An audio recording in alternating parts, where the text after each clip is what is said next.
everyone, this is Black All Year and I'm Steph Edusei, and today's guest is James Cars.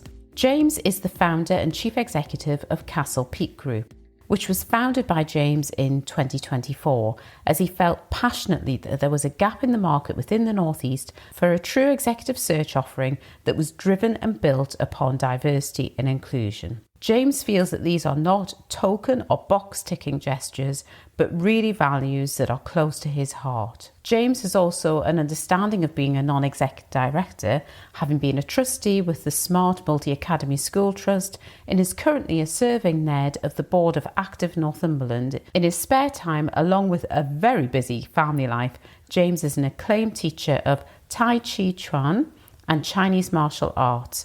He has taught seminars and workshops all over the world. Hi, James. Welcome to Black All Year. It's really great to have you with us, and thank you for agreeing to speak with me. I know you've got a real passion and interest in equality, diversity, and inclusion. And as you say yourself, that might seem strange for somebody who is a white man. So tell us a little bit about your background and what's led you to this point. Absolutely. Well, first of all, Steph, thanks very much for having me on the podcast. Really appreciate the invitation and honored to be here as well. Okay, so yeah, it's a question I get asked quite a lot actually from running a diversity and inclusion executive search business, and perhaps not always fit in the usual characteristics that you might see in somebody who's doing that, and why it's important to me. So my background does lead into it actually. So I'm from the Northeast originally, from Whitley Bay, from the coast.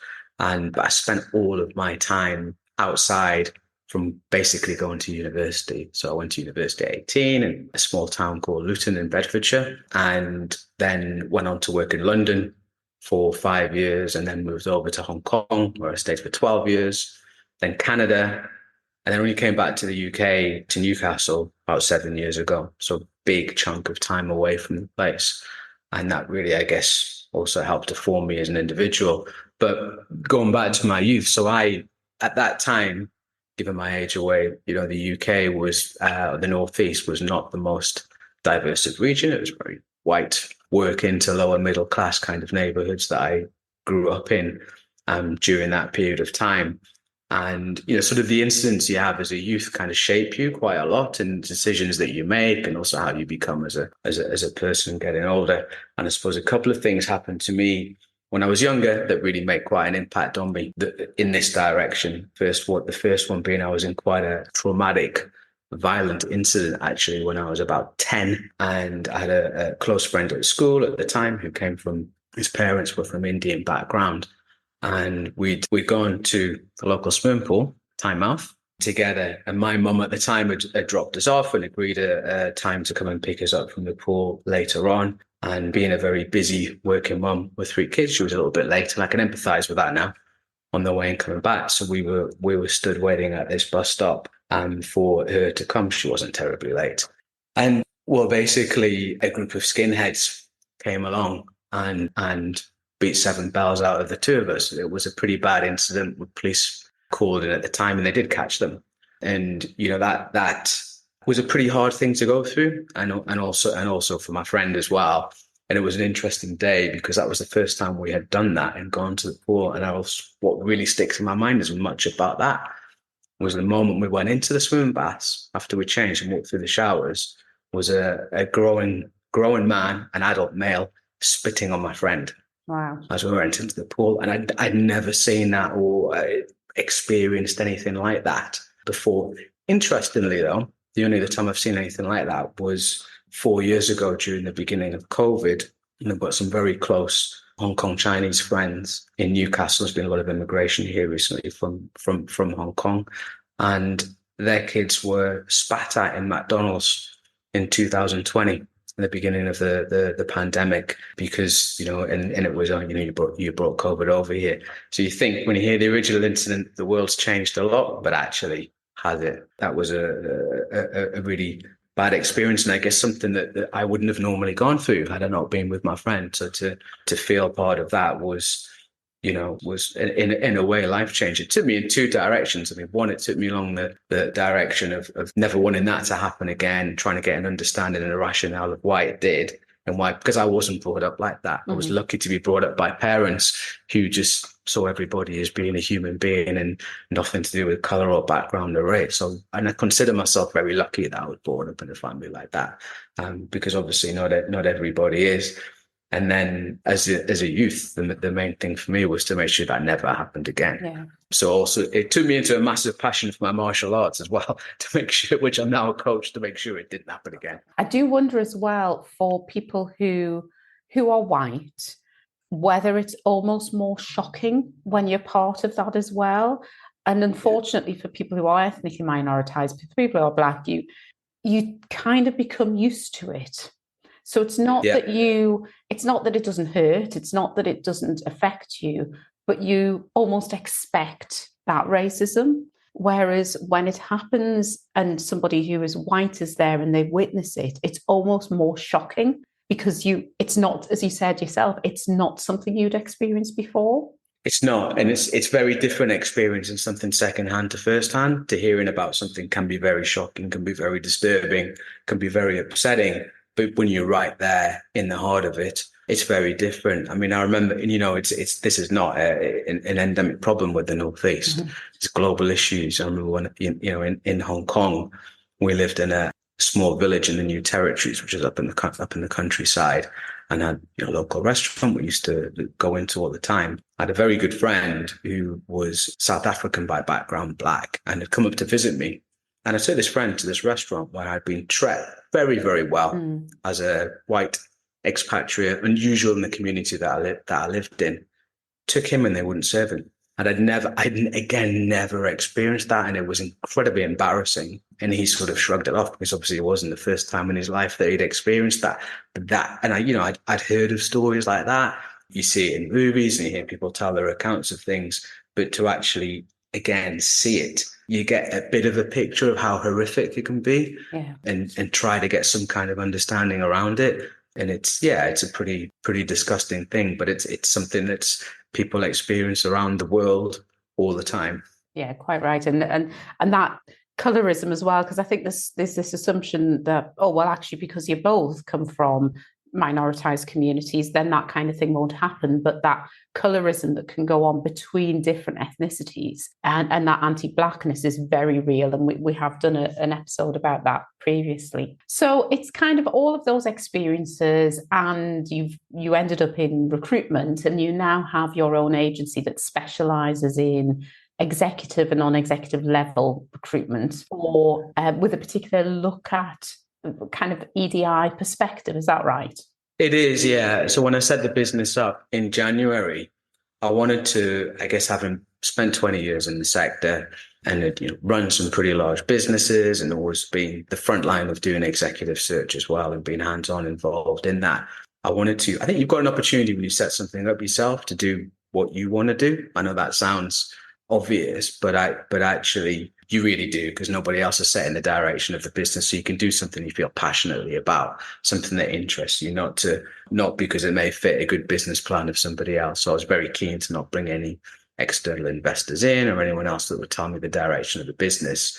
So this is something that I'm incredibly passionate about, and also being part, my kids are biracial, so being part of a mixed race family, it's really, really important to me. And I think what I found, going back to what we talked about earlier on, coming back to the Northeast after 20 years away, that actually things have changed quite a lot in terms of the demographics of people. My kids are in school up here, and their school's 30% non-white. So it's changed quite a lot.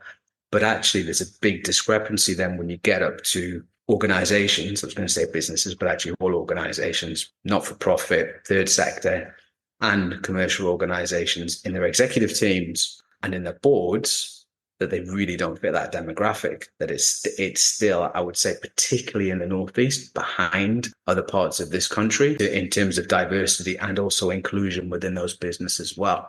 So I wanted to set up Castle Peak to be able to make a difference. And actually, it's quite hard to make a difference in recruitment. It's quite a transactional industry. You find somebody a job and you can potentially change their life from doing that, but actually they've done the work to get that role, and had you not introduced them, somebody else would have done anyway. So it's a more of a facilitator. But I really saw a role here where I could kind of challenge from the outside to the inside, give advice, and actually make a difference to put things right to a certain extent. And there's a whole loaded area of things within that in terms of how you do it. But for me, the biggest thing is all about trying to explain, and a lot of people still miss this in these organizations, is the benefits of diversity and why you will have a great organization. There's all these other things about it being fair and giving everybody a chance. And we know that. But the greatest thing that people miss, and this is where you get into sort of the box ticking and doing things for a certain reason, and that's why it can just go completely wrong.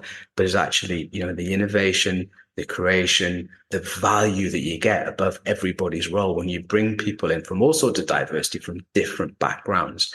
And it's an incredible amount of value above an individual's own role. And I think a lot of people still don't know that. So I love to talk about that. I love to explain the benefits of it and how it can really bring an organization forward to either its customers or the people that it serves. So essentially that's what I'm doing. And it's great to be doing something that I really love and I feel passionate about at the same time. Yeah. Well, first of all, you're quite right. And I was just discussing with somebody recently about the fact that when you look at the charity sector, for example, once you get to senior levels in the charity sector, and the bigger the charity it is, it gets more male and more white. In the hospices in the UK, there's 220 odd of us or something like that. Until very recently, I was the only Black chief executive across 220. And I don't know exactly, but I suspect there's very few even at executive level, never mind chief executive level. So, and that's not uncommon across the charitable sector. But you're right, you then look at the public sector, very much the same, and private industry and businesses, very similar. But when a company comes to you and they say, right, James, we need to recruit to either an executive or a non-executive position, and we want to bring in somebody who is diverse, what type of things might you say to them, that type of thing? What's the next step on from that? Yeah, and that is normally how the conversation begins as well. And I'll always ask the question first of all and say, why? Why do you want to bring in somebody who's diverse? And bring it right back to, okay, well, let's talk about your organization at the moment and tell me a little bit about, in terms of how many people you employ, how that's made up. And then we'll get on to the executive team in terms of a bit of a breakdown from gender split, male, female, ethnicity, all the other types of diversity that we know about. And then to really get an understanding of that. And I suppose for me, what I'm very aware of, and it goes back to that being able to make choices when you run your own consultancy and business, of being able to partner with an organization that is really doing it for the right reasons. Yeah. And there's a danger level here that organizations do it to tick a box. Mm-hmm. And there's all sorts of things, as we know, that can go wrong in doing that. And that's certainly, not processes that I'm quite keen to stay away from. So the first thing I do, Steph, is really get under the hair of them. And I need to be having that conversation with a chief exec or a chair or somebody who's, at a very, very senior level, because actually that's where diversity begins in an organization, right from the very top down. And going to what you said before about your average sort of makeup of a board or an executive team in the Northeast across all sectors. And actually the ones you mentioned are probably better than the commercial organizations as well, which is even more scary. That's quite scary, very scary. It is. It's scary and disappointing. And it shows a lot of the work. I spent my 12 years in Hong Kong was recruiting into the financial services sector. If you think that charities aren't diverse at board level, you go back. It's getting better in financial services because they're more regulated now, so they have to do it by the law. So that means they can show diversity, but it doesn't mean they can show inclusivity. Mm-hmm. That's another issue with that. But if you think about from a financial services point of view, your average bank, and then wanting to represent their customer base and what that looks like, people who go into a high street bank on the city centre of Newcastle or Sunderland or Durham, the type of diversity you'd see going in there, is that reflected on an executive team? And that's another thing with the Northeast that was a bit disappointing to me coming back, is people always referencing the fact, well, we don't have diversity up here. It's not London. Well, when was the last time you walked down Northumberland Street or the city centre in Sunderland or there's other places? And, we've got all these massive universities. We've had a lot of immigration coming through the last years. We've got, professional working people in those roles. You mentioned before the NHS, the most diverse organization in the world from a doctors and nurses and workers point of view. Does that get through to the boardroom though? Yeah.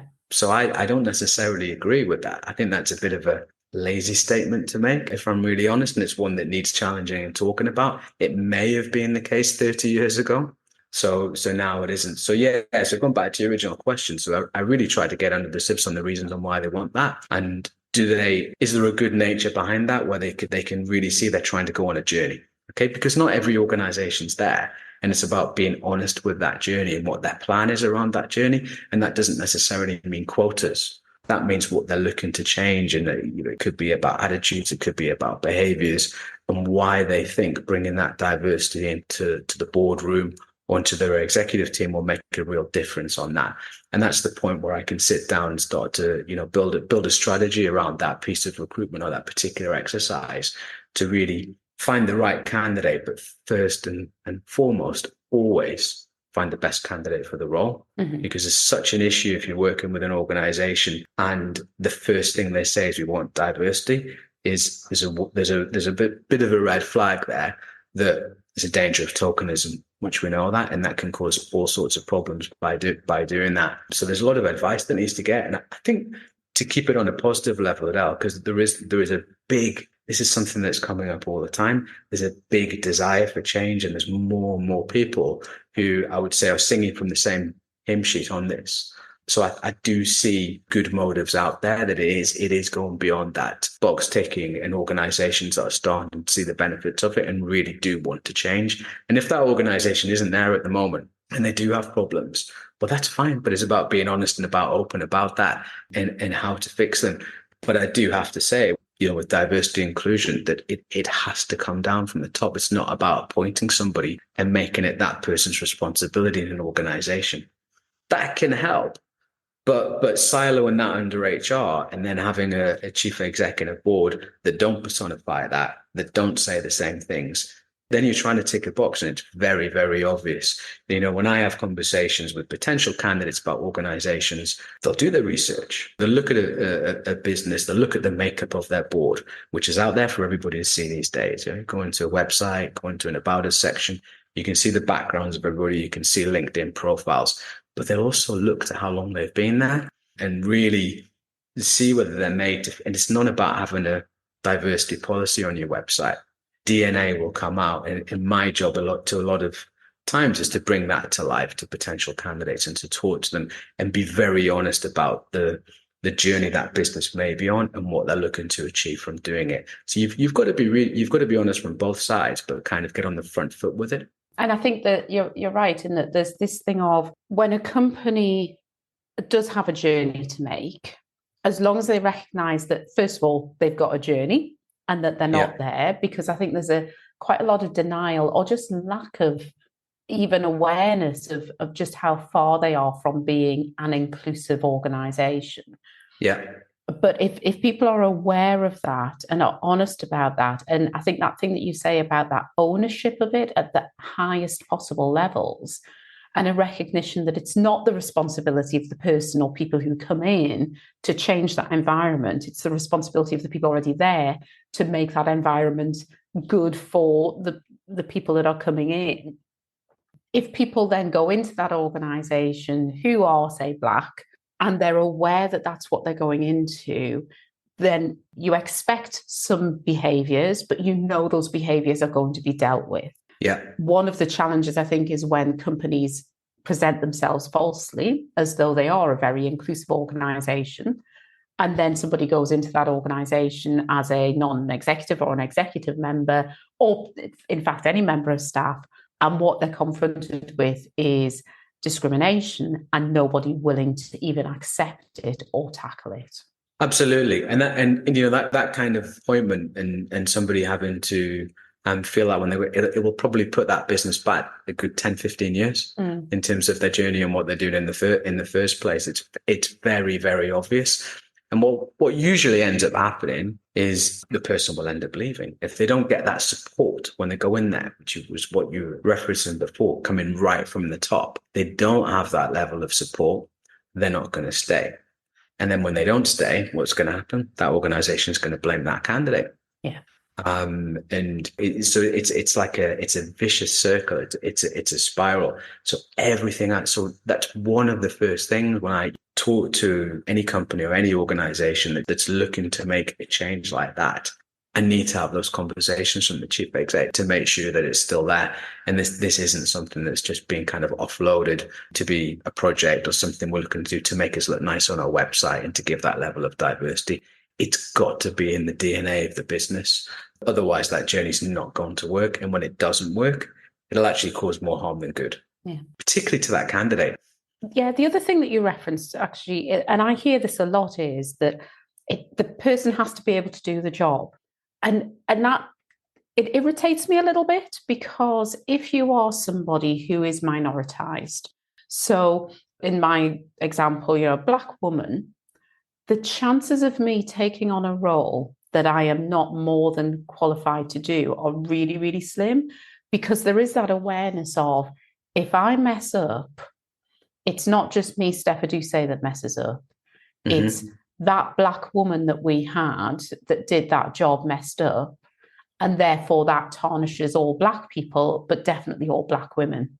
And I think that a lot of us, particularly when we come in at a senior level, we have that sense of duty and responsibility of, we have to do well at this, because if not, we're damaging things for everybody that follows.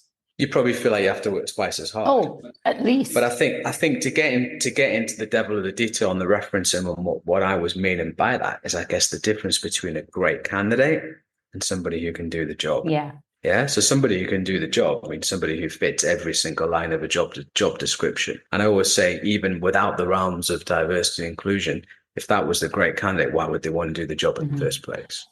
So for me, a great candidate is somebody who will fit the values of your organization, somebody who's got outstanding potential, somebody who's aligned to that company on the journey that they're on, and someone who's got the capability to do the role. So it doesn't necessarily mean they're at that level of doing the role now. They may have come from very different experiences. I mean, diversity can also mean different industry sector backgrounds and all sorts of different things. So I think, and that is being able to get the message out on what is a great candidate. So then you start getting into things like writing of job descriptions, writing of job adverts, and then we get into the whole thing of the interviewing process and the levels of unconscious bias that can come out on that. So I do a lot of work talking to my clients around how to design that interview process, because everybody has unconscious bias. It's the elephant in the room that everybody naturally has it to a certain extent, but you can't allow that to creep into the interview process. And it does. Inevitably, it always does.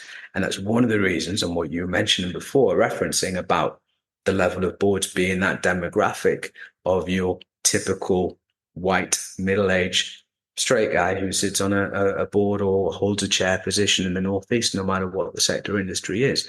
Because of that, because people like to recruit people that they like, that they have something in common with. So you start the interview conversation with all good intentions, thinking we'll have a relaxed chat over a coffee and then breaking the ice. And then end up, well, they're perfect for organization because, kids go to the same school together and do this. And we used to go to that school, et cetera, et cetera. You also then start to look at, you mentioned color before, but what about the level of chief executives who've gone to the same school and had the same type of educational background, particularly in charities? There's been a lot of talk about that recently as well. A lot of stats coming out. And that's not to be prejudiced against those individuals who have done it, but it does seem to be very disproportionate. And that's another area where unconscious bias, I think, or I believe actually, is a reason for that occurring within interview processes or not. People are scared often to follow a more structured interview, which is actually very fair in a place where candidates will feel more comfortable with structured questions that they know they're being measured against, but being assessed against other people with the same area, rather than this, just tell me a little bit about yourself. And then a potential interviewer who's assessing a candidate who's got a very different background to them, who's then looking with that kind of halo effect or trying to find things that are in common, those candidates are not going to make it through to the next stage. And that is what an effective board is. An effective board is made of people from different backgrounds, different experiences, working together as a collective to add an unprecedented amount of value to the group. And that's blue sky scenario, what you can achieve. Forget about the box ticking, forget about the right thing. That you'll have a great organization, first of all. And I think so many people just don't know that. Fantastic. I think that's a brilliant place to leave it, actually, because you've said exactly why it's important that we do this and that we think about those biases. With unconscious bias, I say once you're aware of it, it's a conscious bias and you can do something about it. It's true. But people don't even realize that they've got the biases in the first place. You've got to do that work to know it's the bias, and then you can deal with it. You do. You've got to be very honest with yourself and have those conversations and be able to front them up and look in the mirror. And that's about having the understanding of yourself as well. And often you might see things that you don't like as well, but it's getting that understanding, because if you got, especially as an interviewer, and you're going to make those decisions that are going to shape your organization, and who's going to sit on board and who's going to guide that strategy. If you don't know yourself and you're not quite sure on that, how can you get to understand other people? I hope you've enjoyed that episode of Black Hole Year. It would be great if you could subscribe and review, because not only will it make sure that you get the content, but it'll help other people to find it too. Take care.